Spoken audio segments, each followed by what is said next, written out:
Sir Ken Robinson, mudando paradigmas. Todo país do mundo nesse momento está reformando a educação pública. Há duas razões para isso. A primeira é econômica. As pessoas estão tentando resolver como nós educaremos nossos filhos para assumirem seus lugares nas economias do século XXI. Como fazemos isso? Já que nem sequer podemos antecipar como a economia vai estar no final da próxima semana, como a recente crise demonstrou. Como fazemos isso? A segunda é cultural.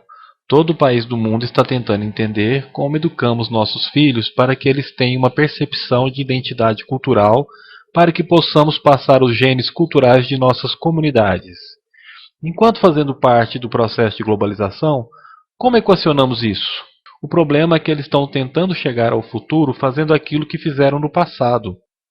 E no processo, estão alienando milhares de crianças que não veem nenhum propósito em ir para a escola. Quando fomos à escola, éramos mantidos lá com a história de que se você estudasse bastante e obtivesse um diploma universitário, você conseguiria um emprego. Nossos filhos não acreditam nisso. Eles estão certos em não acreditar. É melhor ter um diploma do que não ter nenhum, mas isso não é uma garantia. Particularmente, se o caminho para ele marginalizar a maior parte das coisas que você pensa que são importantes para você. Algumas pessoas dizem que temos que elevar os padrões, se isso representa algum avanço.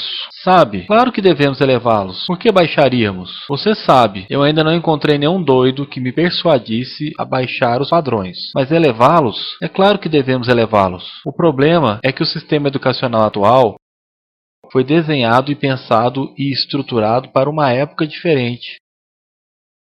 Ele foi concebido na cultura intelectual do iluminismo e na circunstância econômica da Revolução Industrial. Antes da metade do século XIX, não havia sistemas de educação pública. Não realmente. Você era educado por jesuítas se você tivesse dinheiro, mas educação pública financiada pelos impostos, obrigatória para todos e de graça, era uma ideia revolucionária. E muitas pessoas foram contra isso. Elas disseram que não era possível para muitas crianças de rua e da classe operária se beneficiarem da educação pública. Elas são incapazes de aprender a ler e escrever. Então por que estamos gastando tempo com isso? Então foi embutido nisso uma série de pressupostos a respeito da capacidade de estruturação social. Isso foi impulsionado por uma necessidade econômica da época. Mas, paralelamente a isso, está o que era a visão iluminista da inteligência. A inteligência real consistia nessa capacidade para certos tipos de deduções lógicas e num conhecimento dos clássicos, o que passamos a definir como habilidade acadêmica. E isto está implantado profundamente na cadeia genética da educação pública. É que há apenas dois tipos de pessoas, acadêmicos e não acadêmicos, inteligentes e pessoas desprovidas de inteligência. E a consequência disso é que muitas pessoas brilhantes acham que não o são, porque elas são julgadas com base nessa visão específica da mente. Então, não temos pilares gêmeos,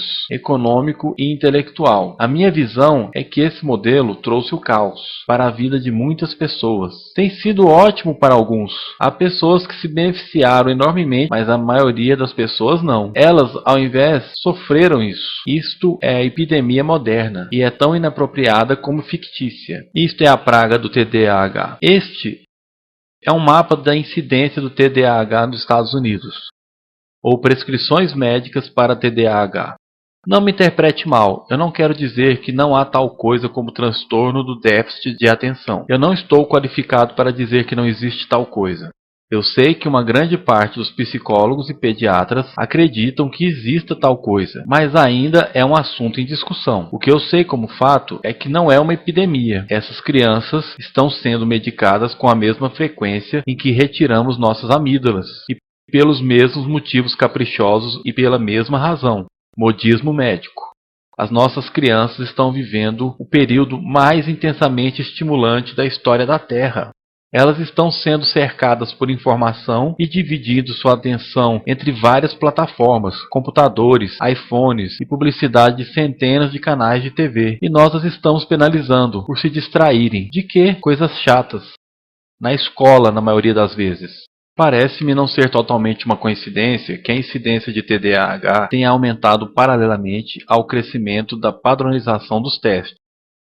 Estas crianças estão sendo medicadas com Ritalina e Adderall e todos os tipos de coisas, drogas geralmente bastante perigosas para ajudá-las a se concentrarem e se acalmarem.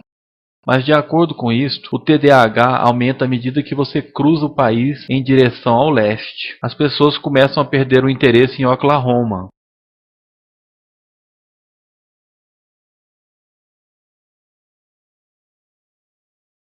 Elas dificilmente conseguem pensar direito em Arkansas. E quando chegam a Washington, já estão completamente perdidas. E eu creio que há razões diferentes para isto. É uma epidemia fictícia. Se você pensar nisso, as artes, eu não quero dizer que seja exclusivamente as artes. Eu também acho que é o caso da ciência e da matemática. Eu menciono as artes em particular porque elas são a vítima dessa mentalidade. Em especial, as artes tratam especialmente da ideia de experiência estética.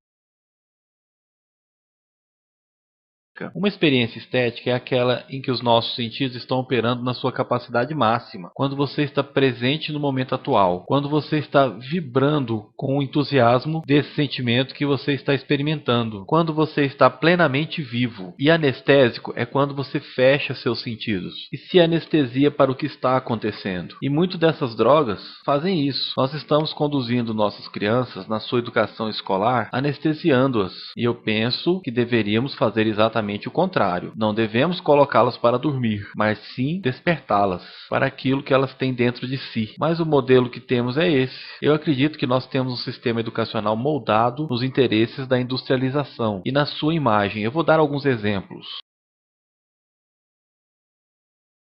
Escolas ainda são organizadas como fábricas, com sinais tocando, diferentes instalações, especializadas em diferentes matérias. Ainda educamos nossas crianças por grupos, as colocamos no sistema por faixa etária. Por que fazemos isso? Porque há essa suposição de que a coisa mais importante que as crianças têm em comum é a idade. É quase como se a coisa mais importante sobre elas fosse a sua data de fabricação. Eu conheço crianças que são muito melhores do que outras crianças da mesma idade em diferentes matérias, ou em diferentes horas do dia, ou melhores em grupos menores do que em grupos maiores, ou às vezes elas querem ficar sozinhas. Se você está interessado no modelo de aprendizado, você não começa por essa mentalidade de linha de produção. Isto é essencialmente sobre normatização, é cada vez mais a respeito disso. Quando você olha o crescimento dos testes padronizados e de currículo escolares padronizados, eu acredito que devemos ir exatamente em direção oposta. Há um excelente estudo feito recentemente sobre o pensamento divergente, publicado há 2 anos. Pensamento divergente não é a mesma coisa que criatividade. Eu defino criatividade como o processo de ter ideias originais que têm valor. Pensamento divergente não é sinônimo, mas é uma capacidade essencial para a criatividade. É a habilidade de enxergar muitas respostas possíveis para uma pergunta, muitas formas possíveis de interpretar uma pergunta. Pensar, como Edward de Bono definiu publicamente, de lateralmente. Pensar não é apenas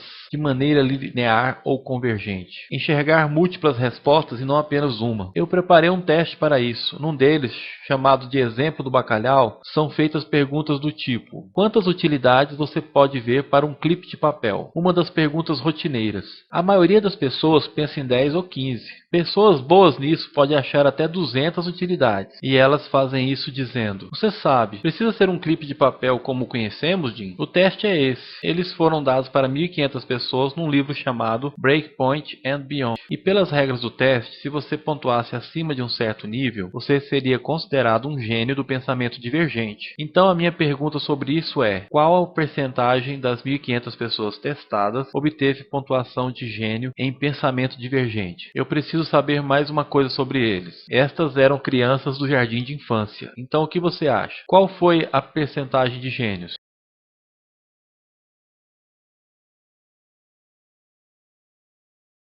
80? 80? Ok. 98%. Agora, a questão aqui é que este foi um estudo longitudinal. Então, 5 anos mais tarde, eles retestaram as mesmas crianças, com idades de 8 a 10. O que você acha? 50%? Eles retestaram novamente 5 anos mais tarde, idade de 13 a 15. Você percebe um modismo vindo por aí. Agora, isto nos conta uma história interessante, porque você poderia imaginar que eles estariam indo em outra direção, não é verdade? Você começa não sendo muito bom, mas melhora com a idade. Mas isso mostra duas coisas.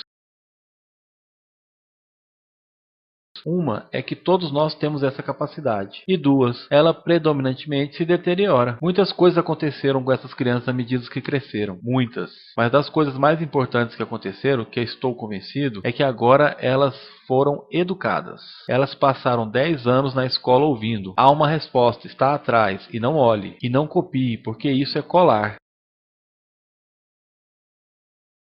Fora da escola, isso é chamado de colaboração, mas não dentro das escolas. Isso não é porque os professores quisessem que fosse desse jeito. É simplesmente porque acontece dessa maneira. É porque está na cadeia genética da educação. Nós temos que pensar de forma diferente a respeito da capacidade humana. Temos que romper com a concepção antiga de acadêmico e não acadêmico, abstrato, teorético, vocacional, e vê-la pelo que ela realmente é, um mito. Em segundo lugar, temos que reconhecer que o melhor aprendizado acontece em grupos. Colaboração é a matéria do crescimento. Se atomizarmos as pessoas, separando e julgando-as separadamente, nós criamos uma espécie de barreira natural de aprendizado. E em terceiro lugar, isto é crucialmente sobre a cultura de nossas instituições, os hábitos das instituições e os habitats que elas ocupam.